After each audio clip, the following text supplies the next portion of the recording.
Handicapper Steve here, handicapping the racing from Aqueduct Racetrack here on Sunday. It's the 31st of December 2023.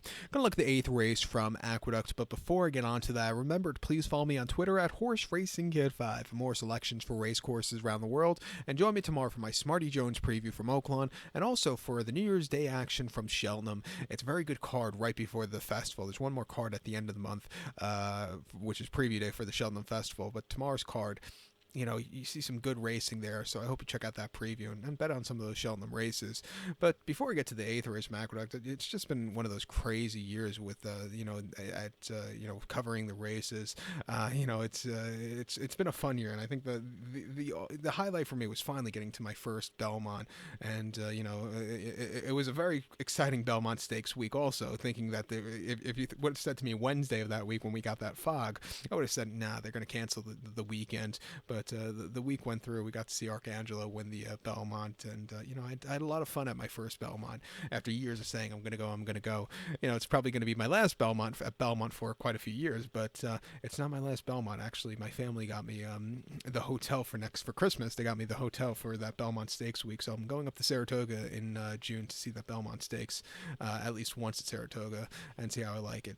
But hopefully the tickets aren't like $1 million, which they probably will be. But it was an exciting year. Can't wait to go to some more races this year. And, let's look at the closing day feature, which is always a good one. It's one of my favorite races on the calendar. It's the second time they're actually running this race this year, because if you remember last year on New Year's Eve, they tried running this race and then they had to cancel the rest of the card halfway through because of all the fog. And then 20 minutes later, the fog dissipated. And then they ran this race in early January this year. So it's the second running this year of the featured 8th race, which is the Queens County Stakes. It's going for a purse of $150,000. Race for 3-year-olds and upwards. We have a field of 8 horses taking a stroll around the main track, which is 1,800 meters in circumference, of the mile and eighth on the Aqueduct main track. I'm going to take as a top selection here the 3 horse, who is Lost Ark. Let's go 3-5-1-4 in the superfecta. 3-5-1-4 super, top selection 3 horse Lost Ark. They're called by Violence. Tom Pletcher trains. Trevor McCarthy gets the mount. The horse's most recent outing came the Grade 2 Red Smith here at Aqueduct. Mile 3, it's on the 11th of November, and he finished 11th by 18 1/4 lengths that day. Saying his height's a little bit too high, this horse just stalked and never got going. It wasn't the day to win. I think coming back to dirt where he's run decent numbers in the past, that could definitely win against these horses, he's going to be in a better spot to win.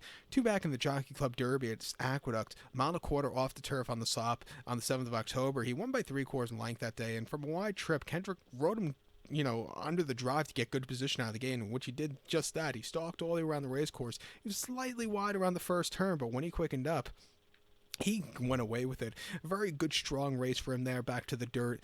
And then the Grade 3 Saranac at Saratoga, mile 16th, 1st September. Pitched third by 4 1/4 lengths that day. Carl Spackler's a decent horse who beat him that day. This horse just kind of stalked him, but he wanted more, but he ran his heart out that day.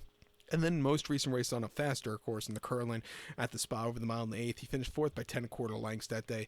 And he didn't get out of the gate so clearly. He was wide and he just got bumped around. He wasn't comfortable that day. But at Monmouth in mid-June, over the mile 16th and up to 25, he won by 4 lengths. A good return to the races. He was a little bit wide, but you could be wide in Monmouth sometimes. It was a good return to the races. He actually ran in last year's Brews Cup Juvenile where he just didn't finish the race. He eased out of it.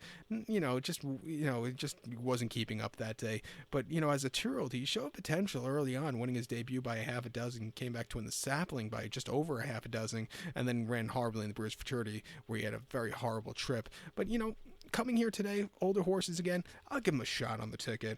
I think the second likeliest winner is the 5-horse Cyanator for Sugar McGahee and Javier Castellano. They're called by Tappet. Ran here in mid-November over the mile and 8th and Alpha 6-2, where he won by 2.5 lengths that day, and he basically stalked all the way around the race course. He was a little bit wide, but he got the job then late. A very good run for him that day. After that race, they were talking about either the Harlan's Holiday or even the Queens County. It was cross-entered in both races, and they decided excited with this one. I think it's the right spot. This is, he likes running here.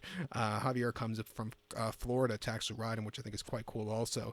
Two back here at Aqueduct in late October on the slop, 1 mile in the lounge race. He won by 3/4 length that day, and he was stupidly wide, but he kept coming. He had to turn a foot to win that day. 90 buyer, definitely improved there. And then ran over the mile 3/16 here in early October in a lounge race where he finished 5th by 2 1/4 lengths that day. And he just, he got bumped out of the gate. He just never got going. It was a little bit flat. I do think he wants to go a longer trip, but I thought that day they were just asking a little bit too much too soon. First time around 2 turns in mile 3/16 was just a little bit too long for him.